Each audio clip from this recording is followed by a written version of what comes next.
المصحف واحد في كل الدنيا، مصحف المدينة، مصحف مكة، مصحف مصر. المهم المصحف واحد في كل حتة، وكلام الله لا يتغير ولا يتبدل.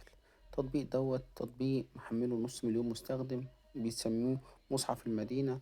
هتلاقي في التطبيق آه، القرآن الكريم بأصوات كتيرة، هتلاقيه باللغات كتيرة، هتلاقي ممكن تفسير للقرآن الكريم بأي آية أي صورة زي ما انت عايز.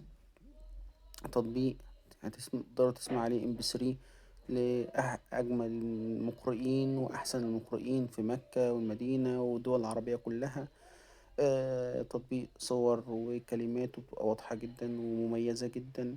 تقدر تحفظ من خلال التطبيق مع شيوخ ومقرئين زي ما انت عايز. مشكلة التطبيق طبعا ومشكلة التطبيقات وأغلب التطبيقات إن هي يبقى فيها إعلانات، لأن هو مش عامل لك التطبيق لوجه الله.